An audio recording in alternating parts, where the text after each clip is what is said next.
Hi friends, அஸ்ஸலாமு அலைக்கும். இன்றைக்கி நம்ம என்ன பார்க்க போகிறோன்னா கறி இல்லாத கறி குழம்பு. அதுக்கு உருளைக்கிழங்கு, வாழைக்காய், சவுச்சவு, அவரைக்காய், கேரட்டு, முருங்கைக்காய், வெங்காயம் வெட்டி வச்சுருக்கோம், தக்காளி வெட்டி வச்சுருக்கோம், புதினா மல்லி, இது டவுன் பாண்டியாவில் தக்காளி, ஒரு தக்காளி அரைச்சி வச்சுருக்கோம், தக்காளி பேஸ்ட். இப்போ நம்ம குக்கர் வச்சுருக்கலாம்.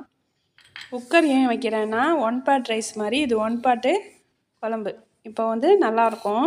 இதுமாரி ஒரே சவுண்டில் நம்மளுக்கு கறி ரெடி ஆகிடும்.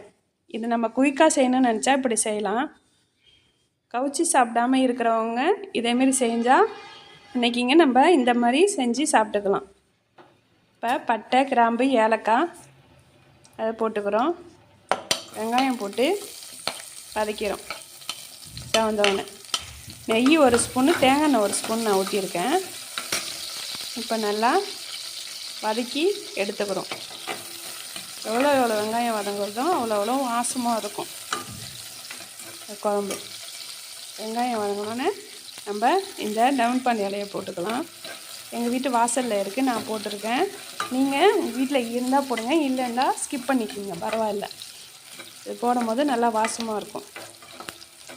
இப்போ நம்ம இதையும் போட்டு நல்லா வதக்கிக்கிட்டு என்ன செய்கிறோன்னா நம்ம இஞ்சி பூண்டு பேஸ்ட்டு எடுத்து வச்சுருக்கோம். இஞ்சி பூண்டு பேஸ்ட்டு போட்டால் தான் கறி குழம்பு நல்லா வாசமாக இருக்கும், கறி குழம்பு மாதிரி.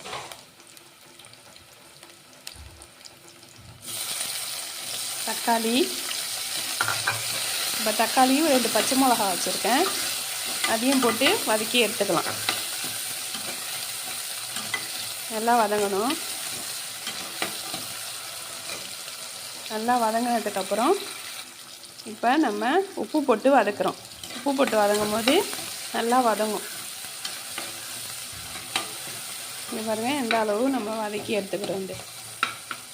இந்த அளவு நல்லா வதக்கி எடுத்துருக்கோம்.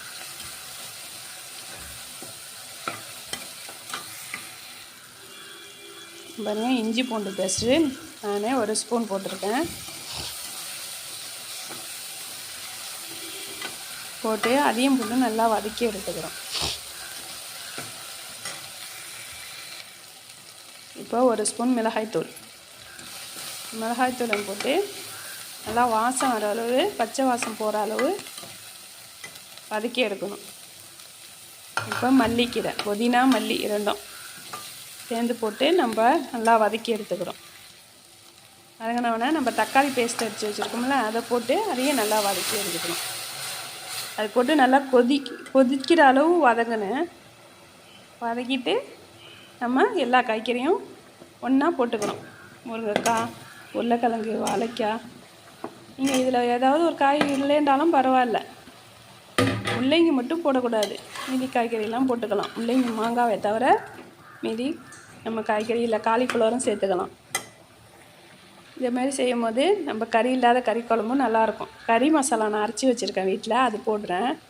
இல்லை பட்டை, கிராம்பு, ஏலக்காய் எல்லாம் போட்டு நான் அரைச்சி வச்சுருக்கேன். கறி மசாலா வீட்லேயே நான் அரைச்சி வச்சுருப்பேன், எப்போதும் இருக்கும் என்கிட்ட.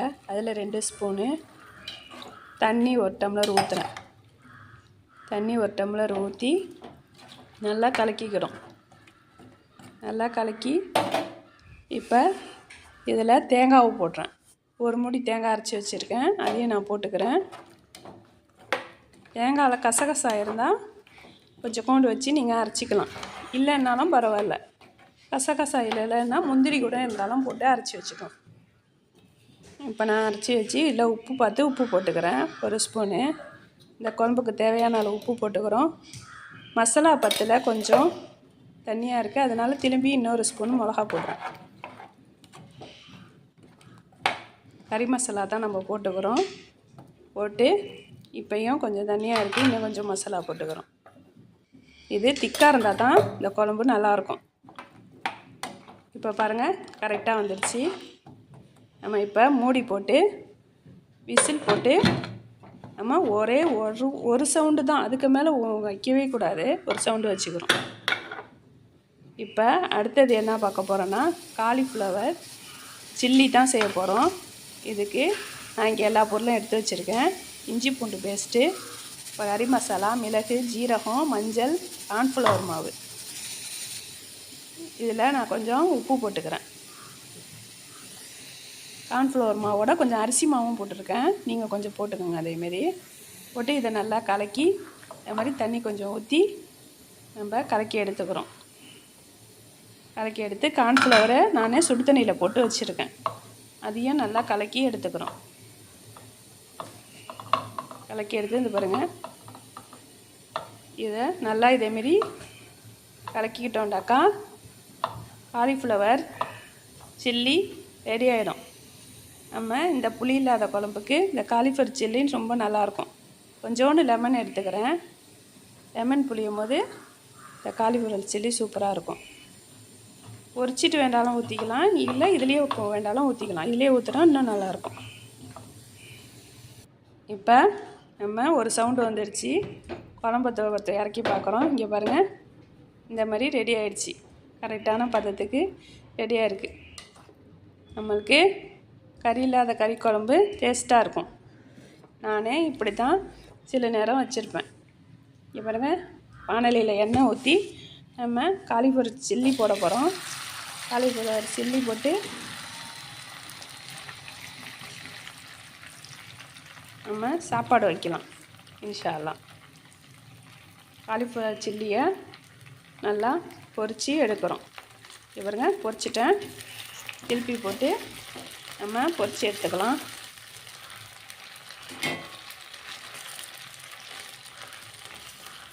நல்லா செவக்க எடுத்தால் தான் நல்லாயிருக்கும். இப்போ ரெடி ஆகிடுச்சி. இப்போ பாருங்கள், தேங்காய் பால் சோறு, காலிஃப்ளவர் சில்லி, கறி இல்லாத கறி குழம்பு. தேங்காய் பால் சோறு வீடியோ உங்களுக்கு வேணும்டா சொல்லுங்கள், நான் அடுத்தது எடுத்து போடுறேன். இந்த குழம்புக்கு இந்த சோறு ரொம்ப நல்லாயிருக்கும். ஓகே ஃப்ரெண்ட்ஸ், லைக் பண்ணுங்கள், ஷேர் பண்ணுங்கள், சப்ஸ்கிரைப் பண்ணுங்கள். இந்த வீடியோ பிடிச்சிருந்தா கமெண்ட் பண்ணுங்கள். பாய். அஸ்ஸலாமு அலைக்கும் வரஹ்மத்துல்லாஹி வபரகாத்துஹு.